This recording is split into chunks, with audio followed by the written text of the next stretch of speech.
Assalamualaikum warahmatullahi wabarakatuh. Salam sejahtera, Om Swastiastu, Namo Buddhaya, salam kebajikan, Shalom. Selamat datang di channel Horor Desa. Sebelum kalian lanjut mendengarkan, jangan lupa like, komen dan share, dan aktifkan loncengnya supaya tidak ketinggalan cerita horor desa yang akan mereview kejadian horor di sebuah desa kota di Indonesia. Dan jika kalian ingin request, bisa komen di kolom komentar ya. Selamat menikmati.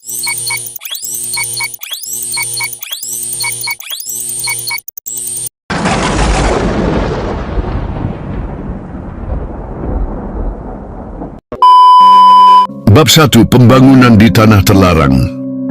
Tahun 1920, saat Gresik masih dikelilingi hutan dan lahan pertanian luas, pemerintah kolonial Belanda memutuskan untuk membangun sebuah waduk besar di desa terpencil. Waduk ini diharapkan menjadi sumber air untuk perkebunan dan pemukiman baru. Namun, para penduduk desa menolak proyek tersebut. "Tanah ini bukan tanah biasa," ujar Mbah Wiryo, seorang tetua desa. "Dulu, tempat ini adalah petilasan keramat. Jika kalian menggali tanah ini, kalian akan membangunkan sesuatu yang seharusnya tetap tidur." Namun Belanda tidak peduli. Mereka membawa alat berat dan ratusan pekerja untuk menggali tanah, meratakan bukit, dan membangun bendungan raksasa. Sejak hari pertama pembangunan, hal-hal aneh mulai terjadi. Bab 2. Suara dari dalam tanah. Pekerja yang menggali tanah sering mendengar suara aneh, seperti tangisan perempuan dari dalam bumi. Beberapa pekerja mengaku melihat bayangan hitam melintas di antara pepohonan saat mereka bekerja di malam hari. Puncaknya terjadi pada malam Jumat Kliwon ketika seorang mandor Belanda bernama Tuan Van Dijk menghilang tanpa jejak. Esok harinya, para pekerja menemukan tubuhnya di dasar galian. Wajahnya membiru seperti orang yang tenggelam, padahal saat itu belum ada air di waduk. Orang-orang mulai percaya bahwa tanah ini dikutuk. Tapi proyek tetap berjalan. Bab 3. Sri, gadis yang dihilangkan. Di desa itu, hiduplah seorang gadis bernama Sri, seorang penenun kain yang terkenal akan kecantikannya. Ketika pembangunan waduk semakin meluas, Sri kehilangan rumahnya. Ayahnya meninggal karena kelelahan bekerja di proyek, dan ia dipaksa bekerja untuk orang-orang Belanda demi bertahan hidup. Salah satu pejabat Belanda tertarik padanya. Ia berjanji akan menjadikan Sri sebagai istri, memberinya kekayaan dan kemewahan. Namun Sri menolak. Ia mencintai seorang pemuda desa bernama Joko dan berjanji akan menikah dengannya.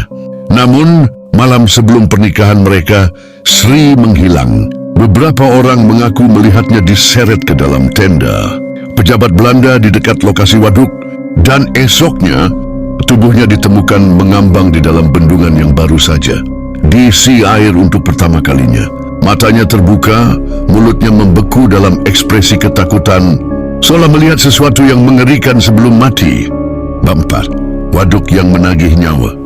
Setelah kematian Sri, desa dilanda malapetaka. Hujan turun tanpa henti selama 7 hari, menyebabkan tanah longsor yang menelan sebagian proyek. Puluhan pekerja tewas. Bendungan yang baru saja selesai dibangun tiba-tiba retak dan jebol, menenggelamkan sebagian desa. Penduduk percaya bahwa arwah. Bab 5. Misteri yang masih hidup. Hingga kini orang-orang percaya bahwa Sri masih ada di dalam waduk. Beberapa nelayan yang memancing di malam hari mengaku melihat bayangan perempuan berdiri di atas air, rambutnya panjang, wajahnya tak terlihat.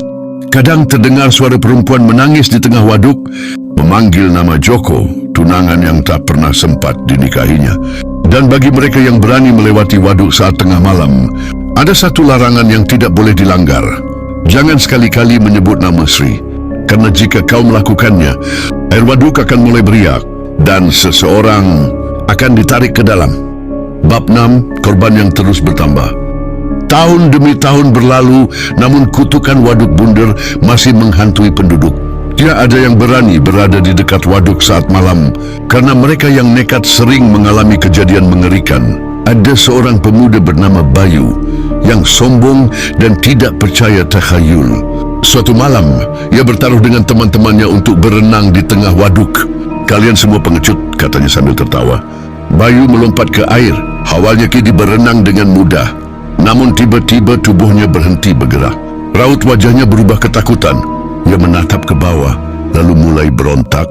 Seolah ada sesuatu yang menarik kakinya dari dalam air. Ia berteriak, tapi suara teriakannya tiba-tiba lenyap. Seperti ditelan oleh keheningan. Teman-temannya panik dan berusaha menolong. Namun saat mereka mencapai tempat Bayu menghilang, air waduk kembali tenang, seolah tak pernah ada siapa pun di sana. Bayu tidak pernah ditemukan. Dan anehnya, setiap kali seseorang tenggelam di waduk ini, tubuhnya tak pernah mengapung kembali. Bab 7, ritual di malam bulan purnama.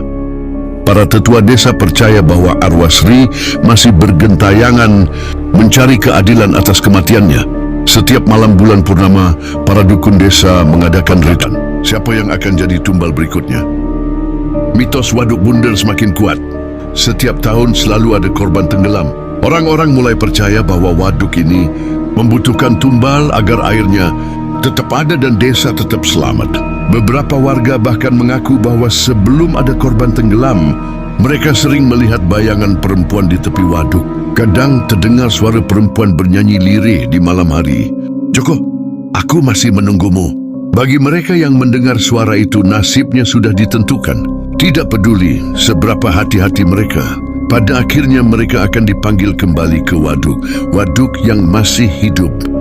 Tahun 2025, waduk bundar masih ada, masih menyimpan air, masih memberi kehidupan bagi warga sekitar. Tapi di malam-malam tertentu, saat bulan purnama, jika kau berdiri di tepi waduk dan menatap permukaan air, jangan terlalu lama menatap ke dalamnya, karena kau mungkin akan melihat wajah pucat dengan mata hitam, tersenyum ke arahmu dari dalam air. Dan ketika kau menyadari bahwa bayangan itu bukan bayanganmu sendiri, sudah terlambat untuk pergi. Tamat atau kau ingin kembali ke sana?